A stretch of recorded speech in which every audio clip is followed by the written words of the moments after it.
அதையும் தவிர இவங்களுக்கு அரசாங்கத்திலிருந்து வந்த அந்த சின்ன சின்ன பிரச்சனைகள், சின்ன சின்ன உபத்திரங்கள் எல்லாமே நவம்பர் மாதம் 17ஆம் தேதி தீர்ந்துவிடும். இந்த இடம் பூமி சம்பந்தப்பட்ட விஷயத்துல எங்கெல்லாம் இவர்கள் கோட்டை விட்டார்களோ, எங்கெல்லாம் இவர்கள் பிரச்சனை டென்ஷன் என்று அனுபவித்தார்களோ, அது சம்பந்தப்பட்ட அனைத்து விஷயங்களிலும் ஒரு தெளிவு, ஒரு ஏற்றம் அப்படிங்கிறதை கண்டிப்பாக ரிஷபராசிக்காரர்கள் பெறுவார்கள்.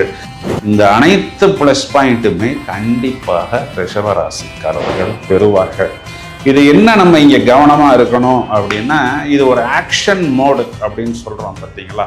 ஃபுல் ஸ்பீடில் இவர்கள் பயணிக்கக்கூடிய காலம். ஏன்னா கணவனுக்கு ரொம்ப நாளைக்கு அப்புறம் ஒரு ஜாக்பாட்டாக வருகிறது. ஏன்னா இங்கே செவ்வாய் கணவனை குறிகாட்டக்கூடிய கிரகம் ஆட்சி.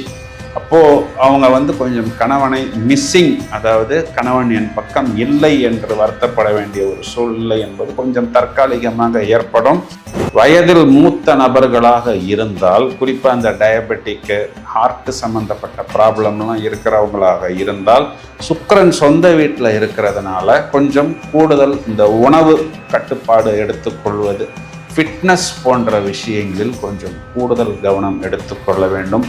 ஹாய் ஃப்ரெண்ட்ஸ், நாம் அனைவரும் ஆவலுடன் எதிர்பார்த்து காத்திருக்கக்கூடிய நவம்பர் மாதத்துக்கு உண்டான ராசி பலன் என்ன சொல்ல போகிறது. முதலில் நவம்பர் மாதத்தில் என்னென்ன மாற்றங்கள் நிகழ இருக்கிறது. நவம்பர் மாதம் 3ஆம் தேதி சுக்கிரன் தனது சொந்த வீட்டில் ஆட்சி பலம் பெறுகிறது. இதை ஒரு சில ராசிகளுக்கு மாளவிகா யோகம் என்ற ஒரு அமைப்பில் வருகிறது. நவம்பர் மாதம் 9ஆம் தேதி விருச்சிக ராசியில் இருக்கக்கூடிய புதன் என்ற கிரகம் வக்ரம் அடைகிறது. நவம்பர் மாதம் 17ஆம் தேதி நமக்கு நீசமடைந்த சூரியன் துலா ராசி மண்டலத்திலிருந்து விருச்சிக ராசியில் வந்து அமர்ந்து குருவின் பார்வையை பெற்று சிவராஜ யோகமாக மாறுகிறது. நவம்பர் மாதம் 24ஆம் தேதி இந்த புதன் என்ற கிரகம் வக்ரத்தில் துலா ராசி மண்டலத்துக்குள் பின்னோக்கி வருகிறது. நவம்பர் மாதம் 26ஆம் தேதி சுக்கிரன் என்ற கிரகம் தனது ஆட்சி வீட்டில் இருந்து விருச்சிக ராசிக்கு பெயர்ச்சியாக இருக்கிறது. வருடாந்திர கிரகத்தில் எந்த விதமான மாற்றமும் இல்லாமல் குரு என்ற கிரகம் அதிசாரம் பெற்று தனது உச்ச வீட்டில் கடக ராசியில் அமர்கிறார். மேலும் குரு என்பவர் சனீஸ்வர பகவானை பார்க்கிறார். ராகு கேது இந்த நிலைப்பாட்டில் எந்த விதமான மாற்றமும் இல்லை. இப்போ குரு செவ்வாய் பார்வை, சுக்கிரன் ஆட்சி, செவ்வாய் புதன் சேர்க்கை, அதையும் தவிர சூரியனுக்கு குரு பார்வை. இந்த ஒவ்வொரு பார்வையும் ஒவ்வொரு சேர்க்கையுமே நாம் தனித்தனியாக 12 வீடியோக்களாக உருவாக்க வேண்டிய விஷயம். நேரமின்மையின் காரணமாக அனைத்து சாராம்சங்களையும் இந்த பதிவில் நாம் கொடுத்துள்ளோம். உங்களது ராசிக்கு இந்த கிரக சஞ்சாரங்கள் உங்களை மேலும் தூக்கி போடுமா அல்லது மேலும் அதிர்ஷ்டத்தை நன்றாக தூக்கி கொடுக்குமா என்பதை இப்பொழுது விவரமாக காண்போம்.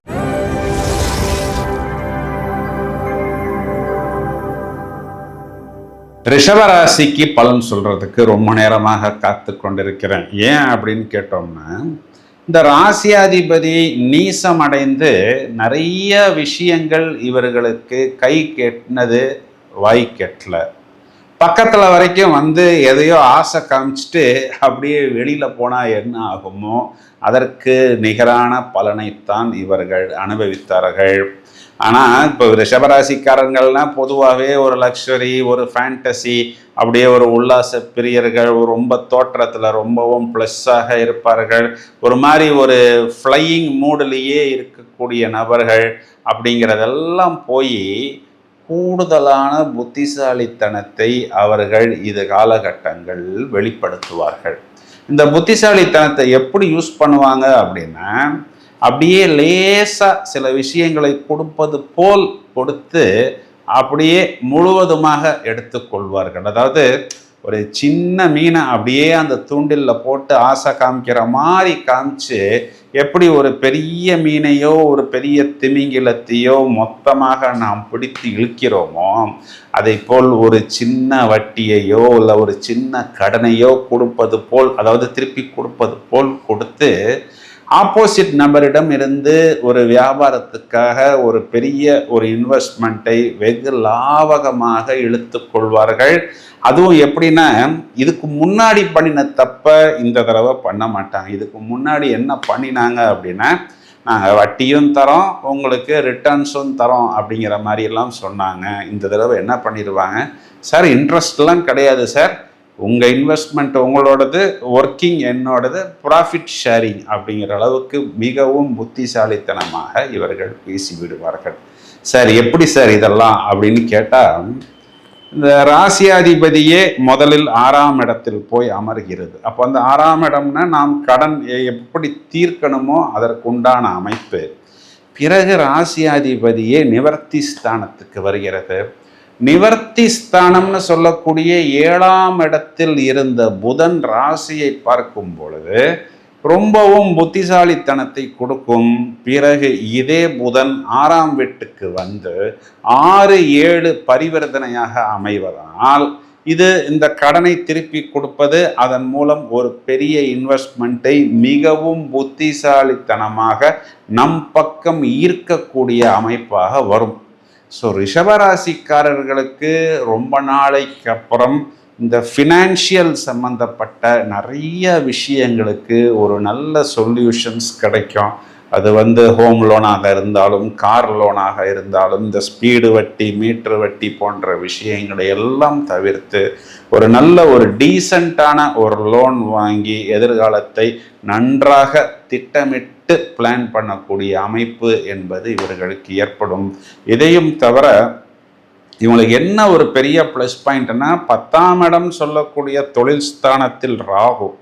இப்போ இந்த ராகுவை யார் பார்க்குறான்னா, செவ்வாய் பார்க்கிறார். அப்போ அந்த செவ்வாய் இங்கே லைஃப் பார்ட்னரையும் வியாபார கூட்டாளியையும் குறிகாட்டுகிறது. அப்போ இந்த 2 நபர்களுமே சேர்ந்து வியாபாரத்தை மேலும் மேலும் ஒரு ஃபுல் ஸ்பீடு டாப் கியரில் போகிற அளவுக்கு வியாபாரத்தை நன்றாக தூண்டி விடுவார்கள் அப்படின்னு எடுத்துக்கொள்ளலாம்.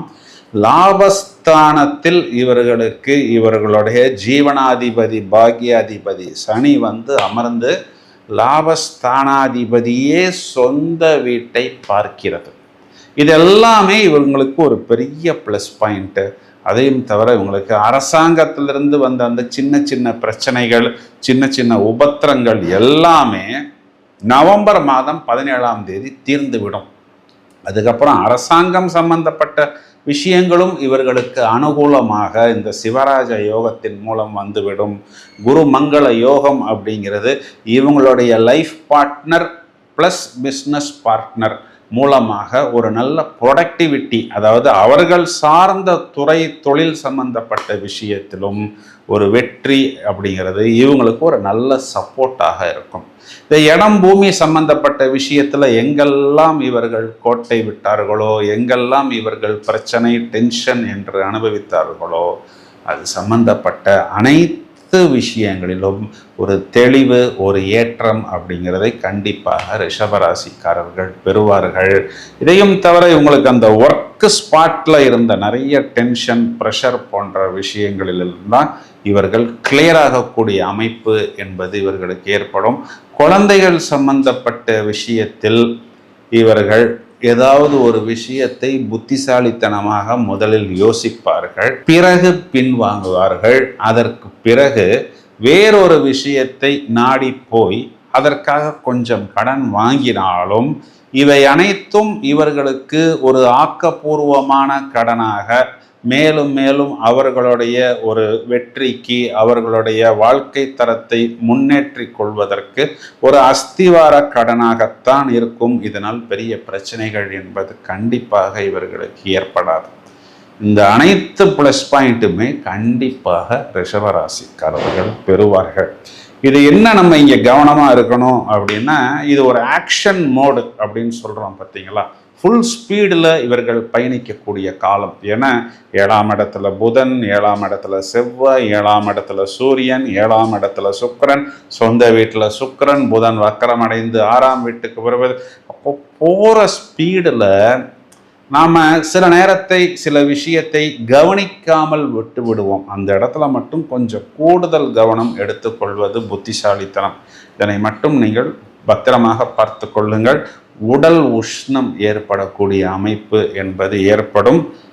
ரிஷபராசி சகோதரிகளை எடுத்துக்கொண்டோமே ஆனால் கணவனுக்கு ரொம்ப நாளைக்கு அப்புறம் ஒரு ஜாக்பாட்டாக வருகிறது. ஏன்னா இங்கு செவ்வாய் கணவனை குறிகாட்டக்கூடிய கிரகம் ஆட்சி. அப்போது அவங்க கொஞ்சம் கணவனை மிஸ்ஸிங், அதாவது கணவன் என் பக்கம் இல்லை என்று வருத்தப்பட வேண்டிய ஒரு சூழ்நிலை என்பது கொஞ்சம் தற்காலிகமாக ஏற்படும்.